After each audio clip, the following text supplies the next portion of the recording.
Hey guys, welcome. Thank you for tuning in. Listen, we've been through a rough period with this corona situation. This schedule, again, is for when the gyms are back open. I've decided to create a training schedule that's applicable to every one of you guys, useful for any one of you guys to create more strength, more mobility, more flexibility, more endurance. So these are things that I think are extremely important to look at. We're going to start this thing on off, obviously, with a warm-up. Now, when we talk about warm-up, a lot of people confuse the idea of warming up with the temperature of the body. That would almost mean that if I'm in the Dominican Republic where it's 30 degrees Celsius and I'm sitting on my porch and I'm feeling warm and I'm sweaty, that does not necessarily mean that my body is ready to undergo tension and pressure, meaning exercising. So warm up is just an easy way to describe the fact that we're going to prepare our body for a physical activity. How do we make sure that we create a proper warm up? Well, one of the things I always say is your heart does not lie, right? So what I have to do for a proper warm up does not necessarily have to be the same as what you guys have to do a proper warm-up. But one common factor we have in all of us is the amounts of heartbeats per minute that we can undergo. So when we're going to start off our warm-up, we're going to look at the amounts of heartbeats per minute that we're making when we're doing a warm-up. And the calculation will be handed out to you guys so you can calculate yourself. It's not a very difficult exercise. Or a very difficult formula. It's 220 minus your age is your 100% maximum heart rate. So I'm 45 years old. So if my calculation is 220 minus 45, my maximum achievable heart rate is 175 heartbeats per minute. So I repeat, everyone starts off with 220, then you subtract your age, and that gives you your 100% maximum achievable heart rate. Okay? If you guys are 15, it's 220 minus 15 is 205. That is your maximum heart rate at this point, basically. Maybe 206, maybe 204, but that's basically where it is. From that 100%, meaning you're 205 in your case, if you're 15 years old, we're going to now take 65% of that. So 65% of 205 is approximately 130, 131, 132. That's your target heart rate zone. 132 until about 145. So that's the zone you want to get your heart rate to, anywhere between 130 and 145. I'm standing next to a treadmill. You can also use, instead of a treadmill, you can also use a cross trainer or a home trainer, cycling, or whatever other device you want to use, as long as it has a heart rate meter. And we're going to look at the heart rate meter right now and tell you some stuff about it. We're going to use this machine as an example, but all good gyms have a cardio department. And the reason they call it cardio is because cardio means heart. So we're going to try to look at the amount of heartbeats per minute you're undergoing to do your warm-up. Let's have a look. Okay, guys, so let's move to the machine and see how we can put this into practice. We're simply going to press go, okay? And the machine is going to start off moving. I'm not choosing any particular program because I have already given you guys the program. I'm going to increase the speed just a little bit. Anything until 6 kilometers an hour you can do walking. I'm going to hold on to the sensors, and that's important. The sensors, all machines have them, as I mentioned before. You got to hold them. And right there in the left corner, it says 0 right now, but pretty soon there goes the heart rate. 94 heartbeats per minute is what I'm achieving right now. And so, as I mentioned before, you guys are anywhere between 130 and 145. That's where you guys need to be. Now, there's two ways for me to get this heart rate. Let's say I'm 15 years old like you guys. Let's say I want to get my heart rate to between 130 and 145. I can do two things. Number one, of course, I can increase the speed. I can simply run faster, right? Speed indicator over here in my case. Or what I can also do, and this treadmill has this, not all treadmills have that, you can also use the incline, which creates the idea of walking up a hill. Either one of the two are good. So if I increase the speed in this case, and I start running a little bit, holding on to those sensors again, you're probably going to see that my heart rate goes up. I was on 94 when we started off, and pretty soon, there it goes, 107. So I want to find the heart rate between 130 and 145. And I want to do that for about 10 minutes. And that's when we start off going to your first exercises, which are the core exercises. Let's do it to it. Okay, guys, so you have now done a 10-minute warm-up according to the calculation that I've already given you. Okay, so you are in your target heart rate zone. Your body is warmed up. Fluids are moving. So we're in a position right now to start doing the first segment of your training. And the first segment of your training is going to be core training. So we're going to be doing 4 different exercises.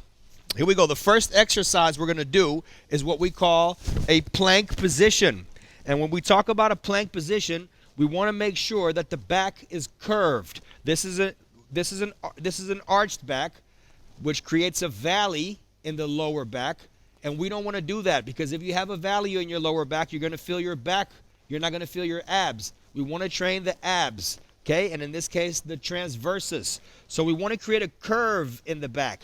And the way to practice that is an exercise that I'm going to show you to be able to assume the proper position when performing a plank, okay? So the exercise we're going to do in order to do the plank position correctly is we are going to be practicing with an arched back, which creates a valley in your lower back. Go ahead and show that, Mike. This is a valley, okay, in the lower back. And that, if you assume this position, you will feel in your lower back muscles. This is not what we're trying to do. We're trying to train the abs. So as opposed to doing the arched back, we're not going to create a valley. We're going to create a hill or a mountain, whatever you want to call it, right? And by changing this position in the back, we are now engaging the abs. And that's what we want. So this is the position we're going to use to assume the plank position. Mike, please show it again, the plank position with a curved back. This is the curved back we are looking for, ladies and gentlemen. This is what's going to engage the abs, okay? So, again, if you have difficulty assuming this position from your feet, then you can do it from your knees, but make sure your back is curved and not arched, okay? Hill, no valley.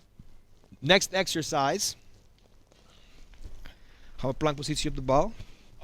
Het zijn wel atleten, dus ze moeten wel wat kunnen.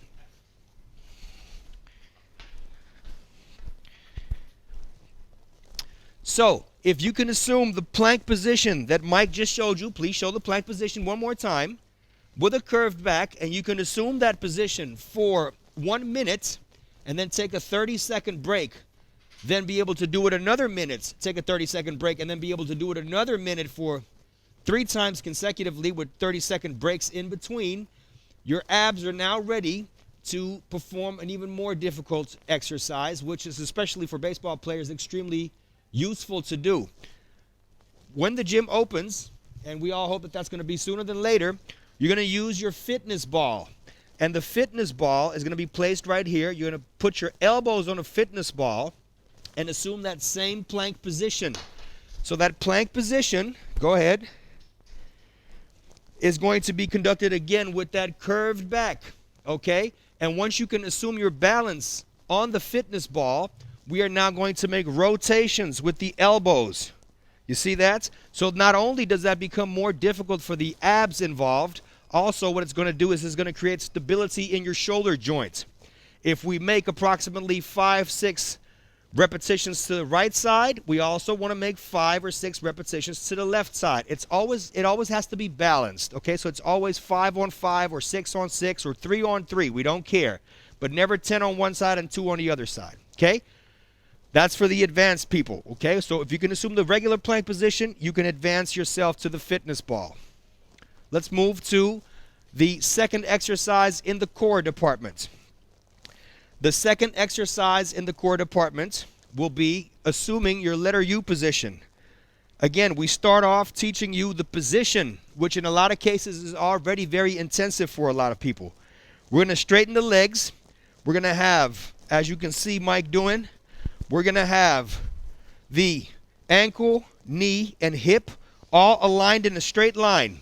The butt is off in the air, and the same thing applies for the shoulders. So if you look at the shoulders, it's going to be the shoulder, the elbow, and the wrist all in a straight line. Again, shoulders are in the air. This obviously looks like the letter U. That's why we call it the U position. And if you can hold that position for approximately 30 seconds, really with that butt in the air and the shoulders in the air as well, it is now time for you to start doing this exercise dynamically, which means you're going to open up, never having the shoulders touch the ground, and then closing again. So you open up and you close. Keep those shoulders in the air. Keep the butt off in the air as well. Make sure the lower back is planted into the ground. Okay? Now, it's up to you how far you want to open those legs and arms. Okay? The wider you open up, obviously, the more intensive it is going to be. Okay? So please show a less intensive way of doing this exercise dynamically, meaning just a short move and coming back. This alone is really going to engage your abs. This is for your six-pack muscle, young fellas. This is going to attract not only good sports performance, but maybe even some attention from people that you want attention from. Okay, here we go. Exercise number 3. Exercise number 3 is for the obliques, the sides of your core. Okay, so we're going to lay on one side and make sure that we don't keep that hip closed. You see how Mike has his hip all the way to the front? If I ask him to try to raise his legs right now, try that. It's very difficult. So we're going to open the hip up a little bit and lay on the outside part of the butt. Now he can raise those legs in the air. And by doing that, just raising those legs, he is already engaging his lower oblique, this muscle right here. Okay? And by also raising the chest in the air, he's going to use the top part of the obliques as well, the obliquus internus and externus. Now what we're going to do is turn it into a dynamic exercise. So we're going to open and close the legs and the knee together. So we're going to bring the knee and the elbow together. Go ahead, the two knees. On your training schedule, you'll probably see only one leg being brought to the elbow. That's another way to do it. That means the lower leg can stay down, and we only use the top leg. But I believe that's a little too easy for a lot of you guys. So we're going to use two legs, opening and closing. Also going up and down with the torso, right? So the torso goes up here and it goes back down right now. Up and down. That's the idea. Very good. A more difficult variation is a double clutch, which basically means we're going to touch the elbow with the knee 2 times. 1, 2, and then bringing it down. 1, 2, bringing it down. And you can even do that triple clutch. 3 repetitions up there. So 1, 2, 3, and then bringing that down. So you can make it as complicated as you want to be. Okay, very good. Next exercise is going to be the other side of your body. So you simply turn around and you're going to do the other side. Same idea, legs in the air, outside part of your butt, elbow to the knee, up and down with the torso. If anything, maybe a double clutch. 1, 2, and if you're really strong, you can go 1, 2, 3. So if you go for a double clutch, that counts as 1 repetition. So it's still going to be only 1 repetition, even though you touch 3 times. Very good. Let's move to the last exercise in the core department. And the last exercise in the core department, if you noticed, we've done the plank position for the front parts. We've done the letter U also for the front part, but it's a different muscle. We've done the sides by doing the jackknives, the elbows to the knee. So we've done the fronts and the sides, but the core is also back here. So we want to make sure we have a strong lower back, and we want to make sure we have a strong stability for the spinal column in the center. So what we're going to do, we're going to try to show you different variations. Hands next to the head, chest is in the air, and we're going to go up and back down. Now, a lot of people ask me, can I raise my legs when I do this? Yes, you may. It's not necessarily a problem. If you raise your legs, you're going to create some counterbalance for the upper body, so it becomes a little bit more easy or a little easier as opposed to just laying the feet down and only using that upper body. But it's not wrong to raise your feet in the air, okay? Another variation to make it more complicated is to stretch your legs forward. Now, the more you can extend your arms, the more difficult this variation becomes. So we're going to try to keep the biceps next to his ear, okay? So a little bit up the arms right there, and never do the biceps go below the ear or above the ear. We're going to try to keep it right next to the ear. And also what we're going to do is try to get those arms straight forward like that. That's the most difficult exercise, the most difficult variation, I should say. Chest goes up, arms stay forward. This is creating a lot of tension here in his rectus, okay, in the spinal column muscle supporters. And that's really important as well for preventing injury in the lower back. So here go your 4 core exercises. Now let's move to the strength department of your schedule. Okay guys, welcome to the first strength exercise we're going to be doing. I am now sitting on a machine called the leg press. Basically all gyms have this machine. They don't always look the same, meaning sometimes the leg press has a seat that moves backwards and forwards as you do the exercise. In this particular case, I'm seated on a leg press where the platter moves front and back, not the seat. It is the same type of exercise, okay? It symbolizes a daily move all people and all athletes definitely have to be able to make, which is a squat. You're pushing yourself up and down. And in this particular case, we are being assisted by the machine, but it's still the same thing. We're creating a squat movement. So what we're going to talk about is that as we are trying to get stronger right now, we are going to be working with a couple of things that make a lot of sense to do. Number one, we want to make sure that when we talk about how much weight or how many repetitions or how many sets should I do, these are 3 important things. I've already given you an answer to that. But those 3 things fall into the category of what we call training variables. And the amount of repetitions, the amount of weight, and the amount of sets are not the only 3 training variables that you want to take into consideration when you want to build some muscle mass. You also want to take into consideration what we call range of motion, the size of the movements, because it makes a lot of sense, hopefully, for you to understand that if I do this, it is not as difficult as if I were to go all the way, all the way down and all the way up. It's a bigger move and therefore it becomes more difficult to do. We call that concept range of motion. And as we're trying to become stronger, it is extremely important to make big ranges of motion, not only to become stronger, also to stay more flexible and to stay more mobile, okay? So big range of motion, the biggest range of motion possible. So unless you have injuries, you're going to try, in this case, again, we can adjust the seat. It is now on seat size number 9.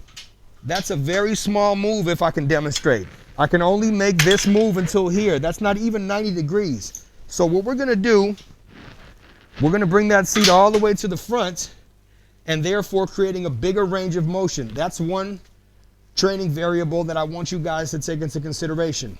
The second training variable that I want you guys to take into consideration is the fact that you don't want to rush this exercise. If you're trying to build some muscle mass, you want to make sure that when you start off, you want to go down in 3 seconds and push away in about 1 to 2 seconds. Now, this is not a lot of weight, so it's very difficult to show you a proper example.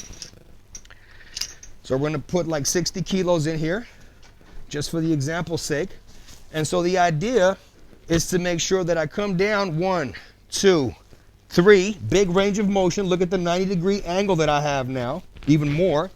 And then 1, 2. So 1, 2, 3, 1, 2.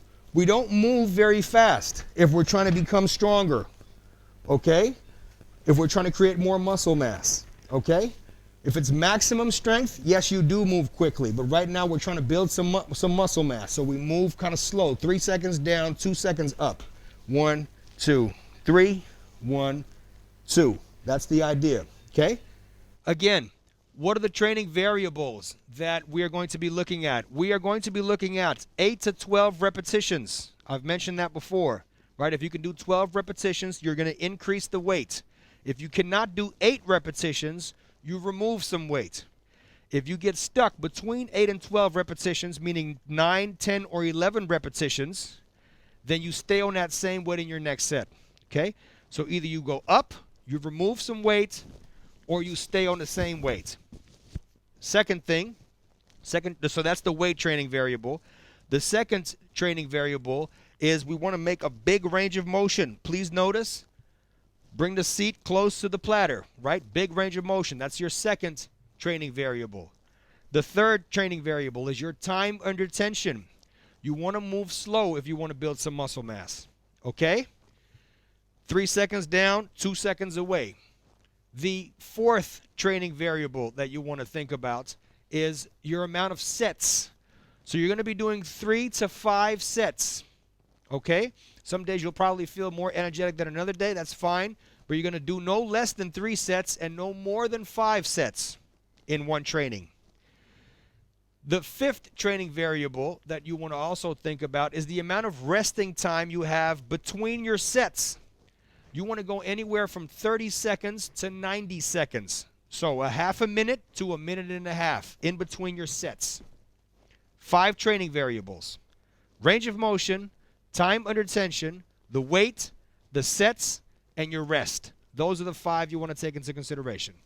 Another thing that is extremely important is you want to make sure that your knees and your toes are aligned when you do this exercise. This is a technical point that I want to make very clear to people. It's not just a matter of being able to push the weight away, it's a matter of how you push the weight away. So we're going to bring the camera angle from behind me so you can see the knees and the ankles being aligned in a straight line. Okay, guys, now hopefully you can see him putting his knees and his ankles in a straight line. Do you see that? Now, the tendency to a lot of people is that when they start pushing the platter away is for them to start bringing their knees together. We call it Xing your legs. We create like a letter X with the knees. That is not what we need. Okay? That's going to be creating injuries in the long run. So the idea is to keep your knee and ankle in a straight line at all costs. You see that? Right there. That's a straight line. Also, what it does, if you open the knees up, it's going to give you a bigger range of motion. You can make a bigger move. Okay, because if you bring your knees together, please, for us, Mike. This is not the way to do it.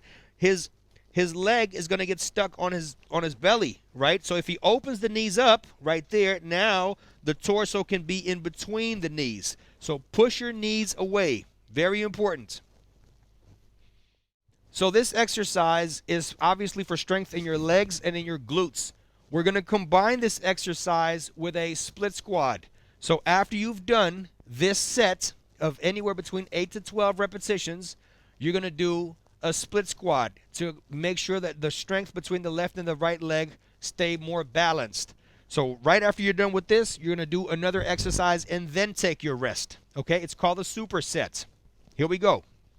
The split squat, not to be confused with a lunge. A lunge is when you take a step forward and you come back. We're not doing that. What we're going to be doing is we're going to be putting one foot in front, one foot behind, and we're going to go straight down in a straight line. Now, as Mike goes down, you see the straight line between his shoulder and his knee.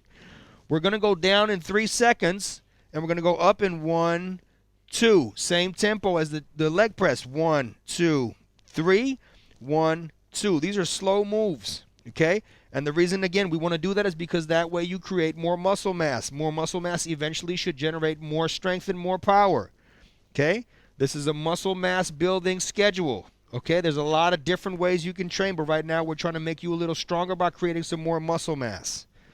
Of course, you're going to switch to the other leg. Same idea. 3 seconds down. 2 seconds up. 3 seconds down, 2 seconds up. Slow moves, making your legs stronger, creating less of a disbalance between the right and the left leg. That's why we have to combine this exercise with the leg press. Let's move over to the next strength exercise. Okay, guys, so we've now come to the strength departments of your upper body, meaning your arms, your back, and your chest. Okay, what we're going to be doing is we're going to be doing a superset between pulling and pushing. Okay, so over here we have the seated row or horizontal row, okay? Basically, all gyms have this exercise. It's a rowing motion, okay? It's like you're rowing a boat. So what we're going to do, we're going to make sure that we grab the pulleys that are connected to a weight over here, straight back. That's extremely important. Here you see the straight back, and we're going to contract the shoulder blades together. So we're going to pull this together. You heard about Asama? Yes, right there. We contract the shoulder blades together, and we come forward. In 3 seconds forward, and about 1 to 2 seconds backward. We're going to be engaging the biceps, the backside of the shoulders. We're going to be training the lower arms. We're going to be training the trapezius. And you can do it statically with the torso like Mike is doing right now. His torso stays put. And it's perfectly okay to also create a motion where you're going forward and you're pulling into one motion, more like a rowing motion. Como na fora tu? Both ways of doing it are fine, okay? If you also use your upper body going back and forth, you're going to engage the rectus spinae, which is the muscle that we also trained when we were doing the Superman exercise in the core departments, your fourth exercise in your core. So you can do it statically. This is a static. Okay, only the arms are moving. You isolate more of the arms and the top part of your back. Or you can also do it by coming forward a little bit, as long as you stay proud. It's what we call proud position. The chest has to stay forward. The back stays straight. 2 ways of doing it. Both are fine. Again, between 8 to 12 repetitions. If you can do 12 repetitions, you increase the weight. If you cannot do 8 repetitions, you should lower the weight. If you get stuck between 9, 10, or 11 repetitions, then that's a good weight for you to work with again in your next set. 3 to 5 sets. Okay, guys, a couple of key points to make sure that when you do this exercise, we've already talked about keeping your back straight. You can go forward and come back with the torso, or you can just stay in one place. All of that is fine. We've also talked about keeping the shoulder blades contracted together, so you're not going to have those shoulder blades run away from each other. They're going to be contracted together. But very important as well is the positioning of the legs. As you can see, again, that knee and that ankle are in a straight line, just like we did when we were doing the leg press earlier, okay? So when you don't want to extend all the way, okay? Locking that knee joints. You want to have a knee that's a little bit bent, and you want to make sure that when you pull, those knees do not come together like that, okay? No X legs, just like we said with the leg press. Important key factors.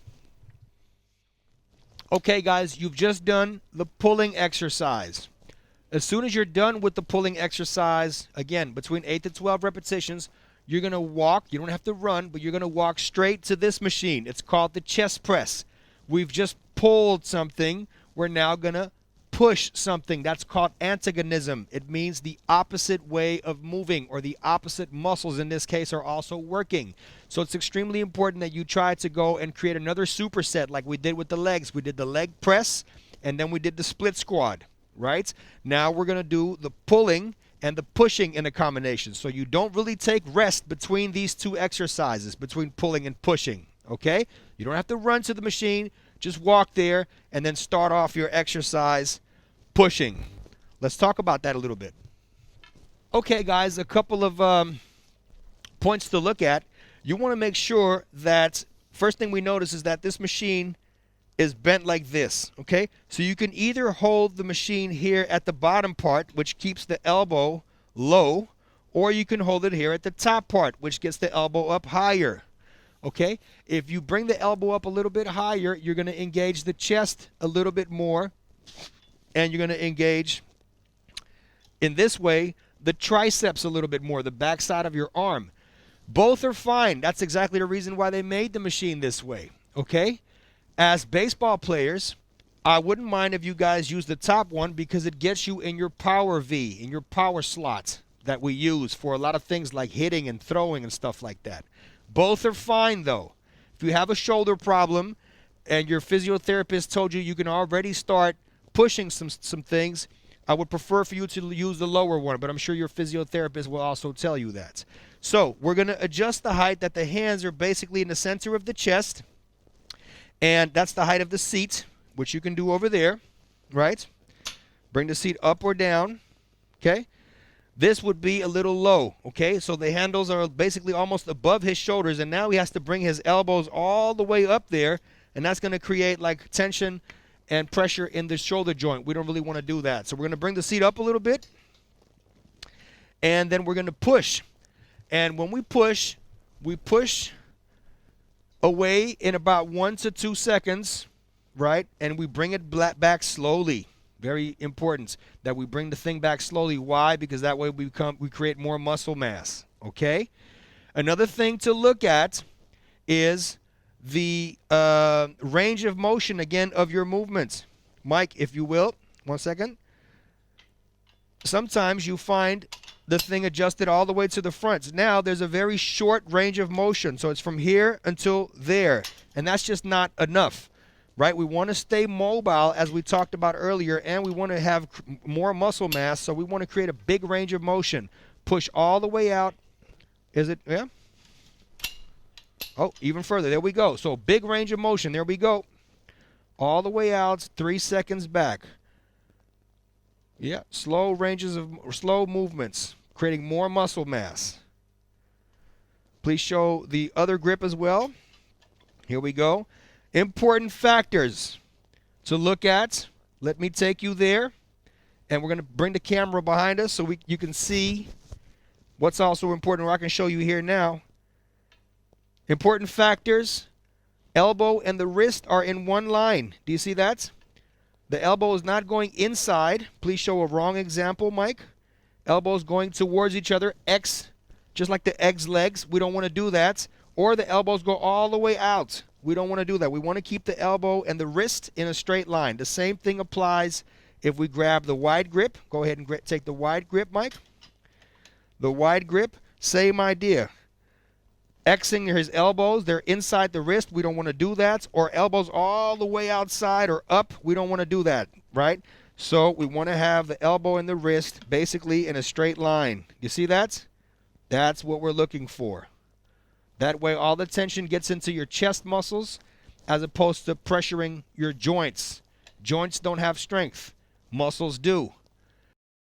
Okay, guys, so we've come to the conclusion of your training. We're going to talk about the end part, which is the cool down parts of your training. It's actually an important part because it prevents injuries from taking place. It prevents long, excessive periods of muscle ache that are maybe not needed. When you do a cool down, you release a lot of the toxins in your body, and also it's kind of like a mental way to say goodbye, and also you allow the heart rate to go down gradually as opposed to just stopping out of the blue. So the idea is after you've done your 2 supersets, meaning the split squats with the leg press along, that's 1 superset, along with the other superset, which is the pushing and pulling that we talked about.